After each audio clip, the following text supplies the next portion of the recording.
સ્વભાવથી કોઈ પણ રીતે ભગવાનની કથા સાંભળવી, ભગવાનનું ભજન કરવું. તુલસીના શબ્દો છે, ભાવ અલખ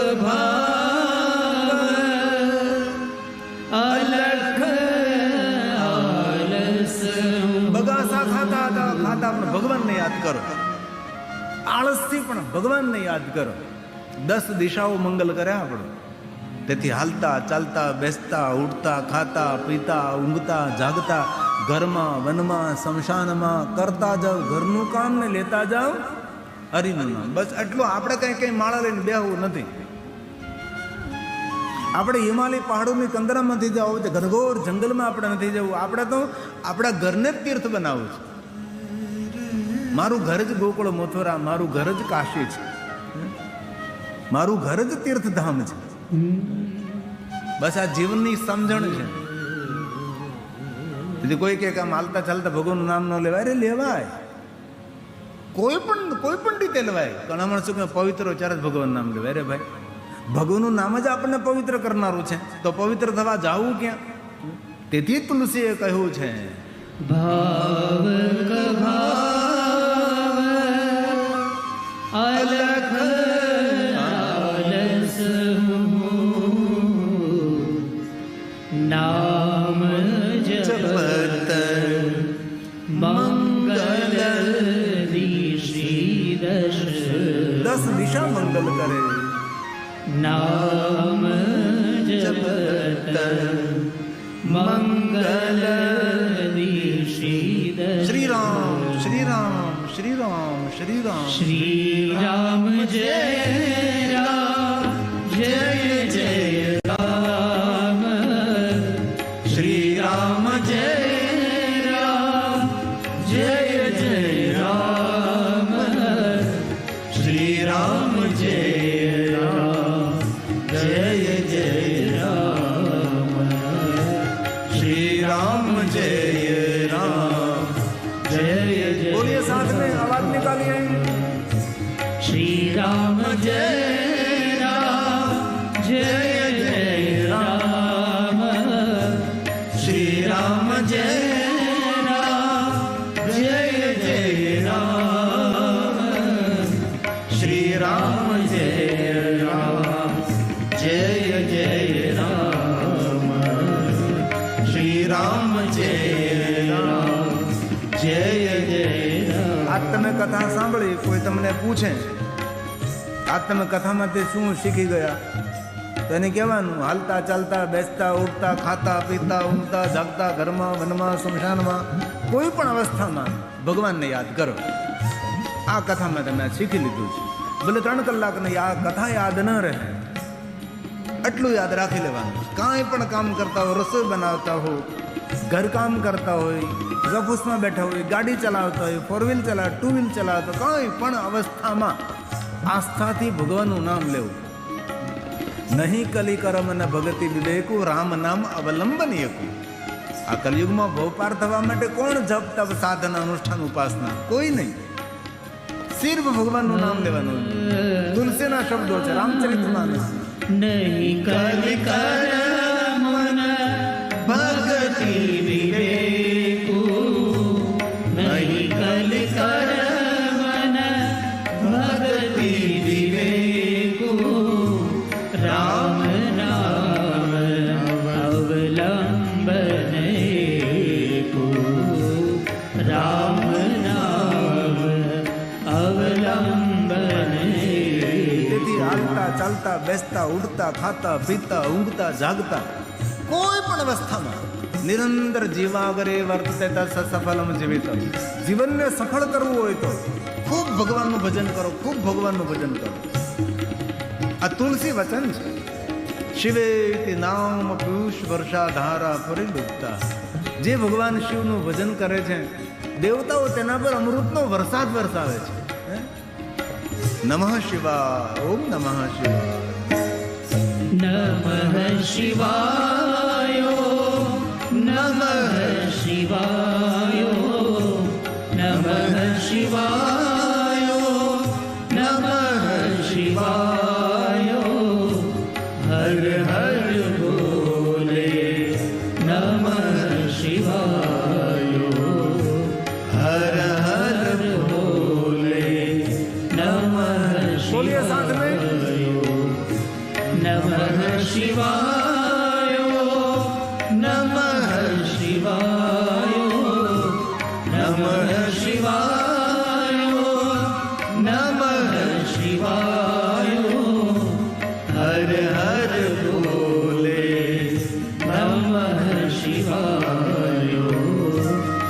હર હર બોલે નમઃ શિવાય હર હર બોલે નમઃ શિવાય.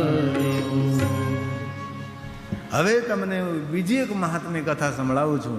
આ કથા બધી 3 દિવસ ચાલે એવી કથાઓ છે, પણ આપણે તો એકદમ અલ્પીકરણ થોડા શબ્દોમાં કથા કહેવાનો પ્રયાસ કરીએ છીએ. આને મહાત્મ્ય કથાઓ કહેવાય છે. હવે એક બીજી સુંદર કથા છે. સમુદ્ર નિકટે દેશો, સમુદ્રના કિનારે એક દેશ હતો અને દેશમાં બાષ્કલ નામનું એક નગર હતું. આ નગરમાં કેવા માણસો રહેતા હતા? પ્રતિષ્ઠિત નહીં, કર્મનિષ્ઠ નહીં, ધર્મિષ્ઠ નહીં, પાપિષ્ઠ લોકો રહેતા હતા. આ ગામમાં કોઈ હારો માણસ જ નહીં, બોલો. એવું આખું ગામ પાપિયાઓથી ભરેલું હતું. એક શ્લોકમાં ગામનું વર્ણન છે. સમુદ્ર નિકટે દેશો, સમુદ્રના કિનારે એક દેશ હતો. આ દેશમાં કેવું ગામ? ગ્રામો બાષ્કલ બાષ્કલ નામનું એક નગર હતું. આ નગરમાં કેવા માણસો રહે છે? વસંતી યત્ર પાપીષ્ઠા, પાપિષ્ઠ માણસો રહે છે. કેવા પાપિયા? વેદ ધર્મો જીતા જના, વેદ ધર્મો જીતા. વેદ ધર્મથી વિમુખ જીવન જીવનારા છે. આપણા ધર્મ કેવો કહેવાય? વેદ જે કહે છે એ માનવાનું છે. આપણા ધર્મગ્રંથો જે આચાર્યો આપણને આજ્ઞા આપે છે એ પ્રમાણે આપણે જીવન જીવવાનું છે. જે ધર્મની આજ્ઞા નથી એ નહીં કામ કરવાનું ભાઈ આપણને. અને આ નગરમાં એક બિદુંગ નામના બ્રાહ્મણ રહે છે. એમના ધર્મપત્નીનું નામ છે ચંચુલાજી, જેનું મન ચંચલ રહે છે. આ બંને જણા ગામમાં રહે છે. આ બ્રાહ્મણ દંપતીનું કામ શું હતું? લોકોને સારું માર્ગદર્શન કરવું. ધર્મ શું કહેવાય, કર્મ શું કહેવાય, જીવન કોને કહેવાય, જીવનની ગંભીરતા, જીવનની વાસ્તવિકતા કોને કહેવાય. પણ આ બંને જણા આવું કંઈ કર્યું જ નહીં. કે આ સાધુ બ્રાહ્મણનું કર્તવ્ય છે ને, ધર્મગ્રંથોની કથા વાર્તા સંભળાવી. ભલે 2-5 માણસો બેઠા હોય પણ ભગવાનની કથા સંભળાવી, ભગવાનની વાતો કરવી. અને સજ્જન અને ડાયા માણસનું આ કામ છે. કોઈ 2 માણસો મળે ને તો એને સારી વાત 2 સંભળાવવાની. ગામના ચોપડા નહીં ખોલવાના, આપણા ધર્મના ચોપડાઓ ખોલવાના. હમણાં જાજા ભાગે માણસો એવા જ હોય, કોઈને મળીએ તો ગામના ચોપડા ખોલીને બેસે, આપણા ખોપડા ખરાબ કરી દે ગામના ચોપડા સાંભળે સાંભળીને. એવું ન કરાય. કોઈને 2 સારી વાત સંભળાવો ને એ પણ એક સમાજની સેવા છે. કોઈને સારા વિચારો આપો એ પણ એક સેવા છે, એ પણ એક દાન છે. કોઈને સારું પુસ્તક ભેટમાં આપવું એ પણ એક દાન છે. કોઈને સારું ને સાચું ને શ્રેષ્ઠ માર્ગદર્શન કરીએ એ પણ એક સેવા છે. આ બંને પતિ પત્નીના જીવનનું વર્ણન કર્યું છે. બિદુંગ નહીં પીવાનું પીવે છે, નહીં ખાવાનું ખાય છે, નહીં કરવા જેવા કામો કરે છે. એ બધું વર્ણન આપણે નથી કરવું. પણ એક દિવસ એવું બન્યું કે અપવિત્ર અવસ્થામાં મદિરા પીધેલી હાલતે અકસ્માત દ્વારા બિદુંગનું મૃત્યુ થયું. બિદુંગ નર્કમાં ગયો. 28 પ્રકારના નર્કોના દુઃખ ભોગવ્યા. શિવપુરાણ ગ્રંથમાં નર્કોનું બહુ વર્ણન છે. કોરોના કાળમાં અમે જ્યારે ઓનલાઈન કથા કરતા હતા ત્યારે અમે એક કથા નર્ક ઉપર કરી હતી. કેટલાય લોકો આમ ધ્રુજવા લાગે કે આવું બધું, આવું નર્કનું વર્ણન, કેવા કેવી સજાઓ, કેવા કેવા પાપ, કેવા દંડ ભોગવવા પડે, જીવનને કેટલું દુઃખી થવું પડે. આ બધા જ પાપ કરવાનું એકવાર એ વાંચેલી ને તો માણસ આમ એક ડગલું ભરતા પહેલાં 1000 વાર વિચાર કરે. આ બેફામ જે લોકો જીવન જીવે છે ને એના માટે એક કથા પૂરી મેં નર્ક ઉપર કરી હતી. અને 28 પ્રકારના નર્કોની સજા ભોગવી, દુઃખ ભોગવા, આ બધા વર્ણન છે કેવા કેવા નર્કો. અને પછી પાપ પૂરા ન થયા બિદુંગના. એટલે વિંધ્યાચલ પહાડની ગુફામાં તેને પ્રેત બનાવ્યો, ભૂત પ્રેત બનાવીને તેને ત્યાં રાખવામાં આવ્યો છે. અને પીડા ભોગવે છે, રુધિરના આંસુથી રડે છે. અને અહીંયા ચંચુલાજી પોતાની યુવાની હતી એટલે અનેક પ્રકારના કુકર્મો કર્યા છે, અનેક પ્રકારના પાપ કર્મો કર્યા છે. રૂપનો ઉપયોગ કરીને ધન કમાવા લાગી છે. આવું બધું જ બહુ બધું ગંદુ ગંદુ વર્ણન, એ બધું આપણે બોલાય નહીં. અંતે આ ચંચુલાની વૃદ્ધાવસ્થા આવી છે. કોઈ પોતાના સંપર્કમાં આવતું નથી, એટલે પોતાની પાસે ધન આવતું નથી. હવે આ સ્ત્રી દુઃખી થવા લાગી છે, કારણ કે વૃદ્ધાવસ્થા રૂપનું ભક્ષણ કરે, યુવાની જતી રહે, આપણે કુરૂપ દેખાય, આપણું આકર્ષણ થતું રહે. પણ જે તપસ્વી પુરુષ હોય ને જેમ જેમ એની ઉંમર વધે ને તેમ તેનો ભાવ વધે, તેના તરફ આપણને ભાવ થાય. હવે ચંચલાજી તો પાપી જીવાતમાંથી નગરમાં ભટકે છે. અંતે આ વયોવૃદ્ધ ચંચલાજી પોતાનું બાષ્કલ નામનું ગામ છોડી અને જવા લાગે છે. ક્યાં જાવ ખબર નહીં. આમ આંખ ઉપર નેજો માંડી દૂર દૂર જોવે છે, ક્યાં જઈશું. એમાં એક ધજા દેખાય છે, તો ત્યાં ચંચલા ગઈ.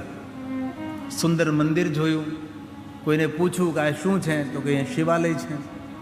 અને શિવાલયના પટાંગણમાં જ દેવયજ્ઞ નામના બ્રાહ્મણ ભગવાનની કથા કહેતા હતા. અને ઘણા બધા ભાઈઓ બહેનો બેસી અને પ્રભુની કથા ભાવથી સાંભળતા હતા. અને ત્યાં ચંચોલાજીને બેસી ગયા. જે સમયે કથામાં પ્રવેશ કર્યો એ સમયે દેવયજ્ઞ બ્રાહ્મણ કર્મોના સિદ્ધાંત પર બોલે છે કે કર્મની ગતિ કેટલી ન્યારી હોય છે, કયું કર્મ ક્યારે ફલિત થાય, કેવા કર્મો સુખ આપે ને કેવા કર્મો દુઃખ આપે, આ બધું જ વર્ણન કરી રહ્યા છે. કે પુણ્ય કર્મો કરવાથી કેવા સુખ મળે, કેવી શાંતિ મળે છે, કેવું સન્માન મળે, આ બધું જ વર્ણન કર્યું છે. અને પછી પાપ કર્મો કરવાથી કેવા દુઃખ મળે, કેવી પીડા મળે, કેવો પછડાટ મળે, કેવું અપમાન મળે, આ બધું જ વર્ણન કથામાં કહેવા લાગ્યા છે. અને કથા સાંભળતા સાંભળતા ચંચલાજી જાગી ગયા છે અને પોતાની જાતને નિર્ણય આપવા લાગ્યા કે હું પુણ્યવાન તો નથી, હું સ્વયં પાપી છું. કારણ કે બીજા બધાને નિર્ણયો આપવા આપણા માટે સહેલા છે, પણ આપણે જાતને નિર્ણય આપવો ને એ બહુ અઘરો પડે છે. બીજાને પાપિયા કહેવામાં ફટકરતા બોલી જાય, પણ આપણે જાતને આપણે કહીએ તો ખબર પડે. હું સમો કોણ ખૂટીલ કલકામી, મારા જેવો કોણ ખરાબ માણસ. કથા સાંભળતા સાંભળતા જાગી ગઈ કે અરે હું તો પાપી છું, મારા જીવનમાં આવું બધું મેં કર્યું. અને આ બધું જ આનું ફલ તો દુઃખ છે, વેદના છે, પીડા છે. રડી પડે કથા સાંભળતા સાંભળતા કે આવું બધું મારાથી થયું. અને કથાને વિરામ આપ્યો દેવયજ્ઞ બ્રાહ્મણે. અને જે માર્ગે તે જતા હતા દેવયજ્ઞ બ્રાહ્મણ એ માર્ગમાં ઊભી રહી, હાથ જોડીને કહ્યું કે મારા માટે થોડી વાર થોભો. રડતી રડતી બોલે છે કે બ્રાહ્મણ દેવતા, તમે જે કથામાં આજ પાપ અને પુણ્યનું વર્ણન કરતા હતા એ ખરેખર સાચું છે? બ્રાહ્મણ દેવતા કહે કરે બહેન, આ તો ભગવાનની કથા છે. પ્રભુએ જે કહ્યું મેં તમને સંભળાવ્યું, હું તો સંદેશા વાહક છું. હા બેન, સત્ય છે, જે માણસો પાપ કરે તેને બહુ દુઃખ ભોગવવા પડે છે, અને તેના આંસુ લૂછનારા પણ કોઈ ન હોય. અને જે પુણ્ય કરે છે તે હંમેશા બીજાના આંસુ લૂછનારા હોય છે. સત્કર્મ સત્પ્રવૃત્તિ સારું કામ કરનારા હોય છે. બેન, પુણ્ય એ સુખ આપે છે અને પાપ એ દુઃખ આપે છે. હાથ જોડીને કહે, એ બ્રાહ્મણ દેવતા, તમે જે શાસ્ત્રોમાં પાપનું વર્ણન કર્યું ને એવા પાપ મારા માટે સામાન્ય પાપ છે, પણ તમે તમારી જે મર્યાદા નથી છોડી શક્યા અને જે તમે બોલી નથી શીખ્યા એવા પાપો મેં કર્યા છે. અને પોતાના પાપને જોર જોરથી પોકારવા લાગી છે. દેવયજ્ઞ બ્રાહ્મણની આંખો ભરાઈ ગઈ. બહેન, તું ધન્ય છે, તું પાપમાંથી મુક્ત થાય છે. અરે હું પાપમાંથી મુક્ત થઈ કઈ રીતે? બહેન, પાપમાંથી છૂટવાના બે જ રસ્તાઓ છે, કાં પાપનો પોકાર કરવામાં આવે અથવા પાપનો પસ્તાવો કરવામાં આવે. તને તારા પાપનો પસ્તાવો થઈ રહ્યો છે.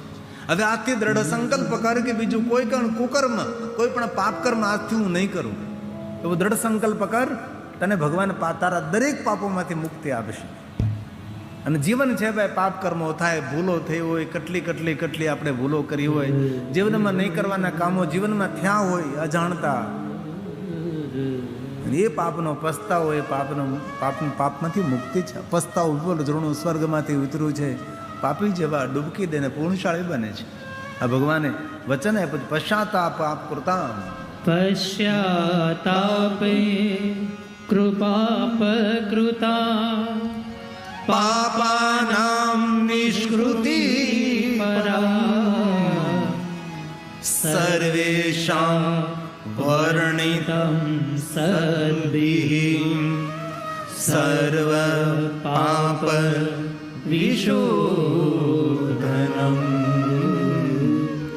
સર્વ પાપ વિશોધનમ. પાપનો પસ્તાવો કરવાથી દરેક પાપોમાંથી મુક્તિ મળે છે. આગળ બહુ સરસ સરસ બધી વાતો કરે છે.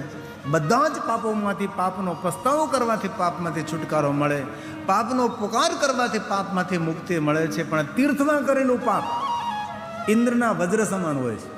એ પાપમાંથી કોઈ દી મુક્તિ મળતી નથી. એટલે તીર્થમાં કોઈ પણ સમયે જઈએ, નાનકડું સરખું પણ કુકર્મ પાપ કર્મ ન થાય એની ખૂબ કાળજી રાખવી. ઇન્દ્રના વજ્ર સમાન પાપ હોય એ પાપનો નાશ નથી થતો.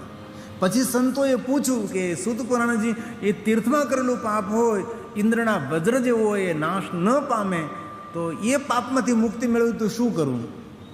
ત્યારે સૂત પુરાણે કહ્યું, મહાત્માઓ, તમારો પ્રશ્ન એ સૌનું મંગલ અને કલ્યાણ કરનારો પ્રશ્ન છે. અન્ય સ્થાને કરેલું પાપ પસ્તાવો કરવાથી, પોકાર કરવાથી અને તીર્થમાં જવાથી એ પાપોમાંથી મુક્તિ મળે છે. પણ તીર્થમાં કરેલું પાપ એ કોઈ જગ્યાએ તેમાંથી મુક્તિ ન મળે, તેનું કોઈ પ્રાશ્ચિત નથી. અરે કોઈ તો પ્રાશ્ચિત હોય ને. જ્યારે સૂત પુરાણે કહ્યું છે, અન્ય સ્થાને કરેલું પાપ તીર્થમાં બળીને ભસ્મ થાય છે. તીર્થનું કરેલું પાપ એ કોઈ જગ્યાએ બળીને ભસ્મ નથી થતું, પણ તીર્થમાં કરેલું પાપ જો ભગવાનની કથા સાંભળીએ તો તીર્થમાં કરેલા પાપોમાંથી પણ મનુષ્ય મુક્ત બની જાય છે. તેથી તીર્થોનો પણ તીર્થ એ ભગવાનની કથા છે. જે માણસો પ્રભુની કથાનું શ્રવણ કરે છે એ મનુષ્ય જીવનના દરેક પાપ કર્મોમાંથી મુક્ત બને છે. હવે દેવજ્ઞ બ્રાહ્મણ ચંચોલાજીને કહે છે, બહેન, હવે તારું થોડું જીવન રહ્યું છે, એક શેષ જીવન બટકું કર્યું તારી પાસે. વૃદ્ધાવસ્થામાં કેટલું જીવન? 60 પોગી જાય તો 40 બાકી, 70 પોગી જાય 30 બાકી, 80 પોગી જાય તો 20 બાકી, 90 પોગી જાય 10 જ બાકી, અને 100 વર્ષ પૂરા થયા તો હવે કાંઈ બાકી નથી રહ્યું. એટલે જીવનની ગણતરી હોય છે. આપણે પૈસાની ગણતરી રોજ કરીએ, પણ જીવનના વર્ષોની ગણતરી કરી, કેટલા કપાણા, કેટલા ગયા, એની આપણને ખબર છે. હિસાબ રાખવો જોઈએ કે ભાઈ આપણી પાસે એટલા વર્ષો જીવવાના રહ્યા છે, અને અત્યારે કેટલી આવી 65 વર્ષની ભાઈ, 70 વર્ષ, 75 વર્ષ, ક્યાં સુધી 80 વર્ષ, 81, 82 ને આંખ થઈ જાય 83, પછી તો જીવવા જેવું હરખું ના હોય. 80 વર્ષ પછી 85 પછી હું જીવવા જેવું હોય ભાઈ, હે ને? એટલે જીવનને ખૂબ ગંભીરતાથી આપણે જોઈએ. ભગવાનને અવસર આપ્યો છે, દશરથભાઈની જેમ સારા કામો કરી. એને કોઈ પદ પદવીની કંઈ અપેક્ષા નથી, એને કંઈ રાજકારણમાં કંઈ માન સન્માન જોતું નથી, કોઈ અપેક્ષા નથી. એકદમ સ્વાર્થ વગર ફક્ત ને ફક્ત ભગવાનને અર્પણ કરવા માટે કથા કરે છે. માતોશ્રીની આ છે, પિતાની ઉપસ્થિતિ છે, બીજી કોઈ અપેક્ષા નથી. એનામાં કેટલા જીવોનું કલ્યાણ થાય, કાલ તો કેટલા મારા પર ફોન આવ્યા. અમારો જો કોન્ટેક્ટ નંબર હોય એમાં લાખો લોકો અમારી સાથે જોઈન્ટ થયેલા હોય. એ બધા જ લોકો કહે કે કેટલું સરસ આયોજન, કેટલું સરસ આયોજન. પછી ઘણા લોકોની સાથે મારે પણ વાત થઈ. મેં કીધું તમે તો ક્યારેક આવું કરો. પણ બહુ ઓછા માણસો હોય જે ભવ્યાતીત ભવ્ય દીકરા દીકરીને લગ્નમાં ખર્ચ કરે. હમણાં જ એક પત્રિકા મને કોઈ આપી હતી લગ્નની, 7,000 રૂપિયાની એક પત્રિકા.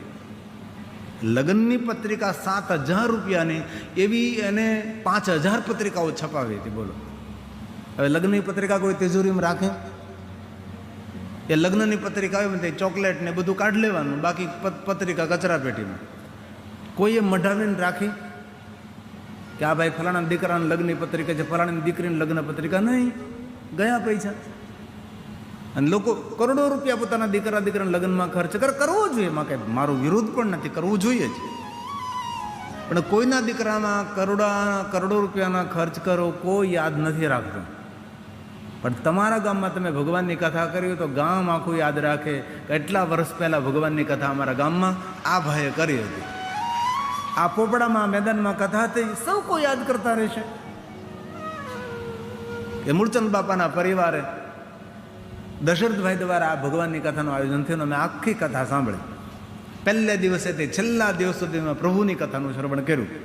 કોઈની સાથે મળશે, વાર્તાલાપ કરશે, ફોન કરશે તો પણ કહે છે કે ભાઈ દશરથભાઈ કથાનું આયોજન કર્યું છે, અમે કથા સાંભળીએ છીએ. લોકો વાગોળતા રહે, લોકો બોલતા રહે. આમાંથી કોઈનું જીવન પરિવર્તન થાય અને કોઈ જીવ મહાદેવના ચરણોની અંદર પોતાનો ભાવ અર્પણ કરે તો પુણ્ય તો આયોજકને મળે, પુણ્ય તો જજમાનશ્રીને મળે છે કે જીવન તેનું સાર્થક બની ગયું છે, તેથી જીવન મળ્યું છે. અમારું પ્યારું પદ છે આયા જો જગ મેં.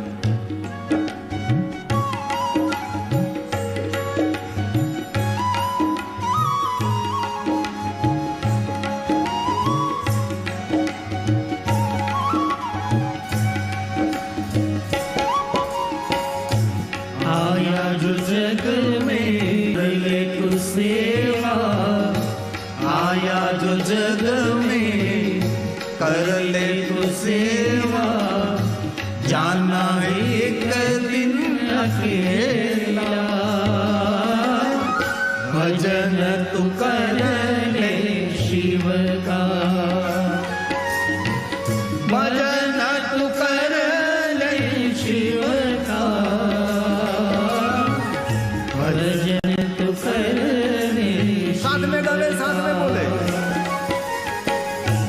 आया जो जग में कर ले तू सेवा, आया जो जग में कर ले तू सेवा, जाना एक दिन अकेला,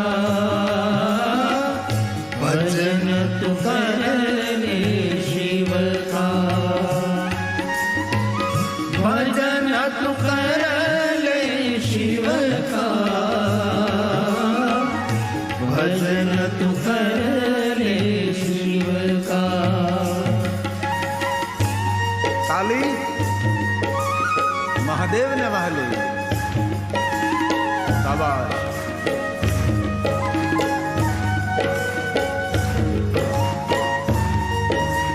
હે મહાદેવ, હે મહાદેવ, હે મહાદેવ.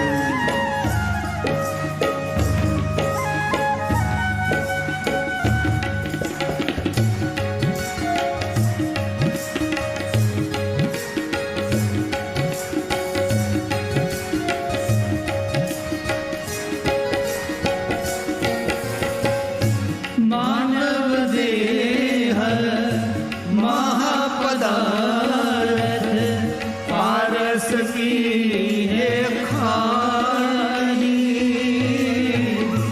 पारस की है खानी. मानव देह महापदार्थ, पारस की है खानी, पारस की है खानी. नित नित उठ कर शिव को समर ले, नित नित उठ कर शिव को समर ले, जीवन धन्य बना ले, भजन तू कर ले शिव का, भजन तू कर ले शिव का, भजन तू कर ले शिव का. હે મહાદેવ, હે મહાદેવ. હાલતા ચાલતા બેસતા ઉઠતા ખાતા પીતા ઊંઘતા જાગતા નિરંતર મહાદેવ, મહાદેવ, મહાદેવ.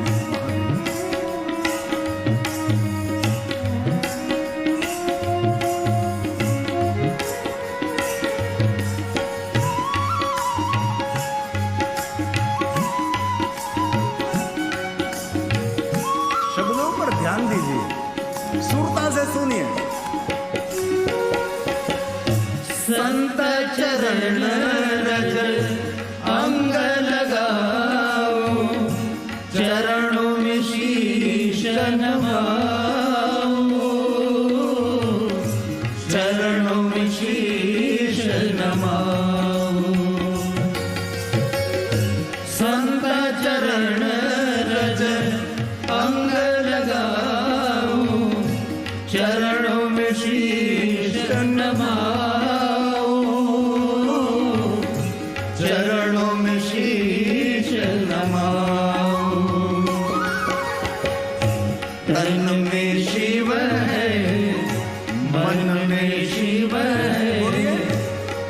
में शिव है, मन में शिव है, रोम रोम शिव रहना। भजन तू कर ले शिव का, भजन तू कर ले शिव का, भजन तू कर ले शिव का। हे महादेव महादेव महादेव, हे महादेव, हे महादेव, हे महादेव।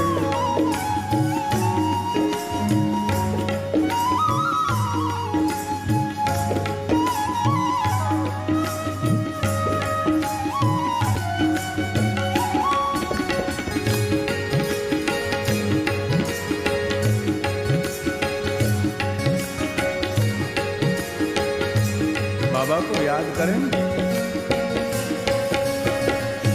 गिरी कहे तू शिव को समर ले, भव सागर तर जाए, भव सागर तर। ध्यान दीजिए, आया ध्यान। गिरी कहे तू शिव को समर ले, भव सागर तर जाए, भव सागर तर जाए। अरे सुनो सुनो, मानव गावे दानव गावे, मानव गावे दानव गावे, सब देव शिव गुण गावे। भजन तू कर ले शिव का, भजन तू कर ले शिव का, भजन तू कर ले शिव साथ में बोले, साथ में गावे। आया जो जग में कर ले तू सेवा, आया जो जग में कर ले तू सेवा, जाना है एक दिन अकेला। भजन तू कर ले शिव का, भजन तू कर ले शिव का, भजन तू कर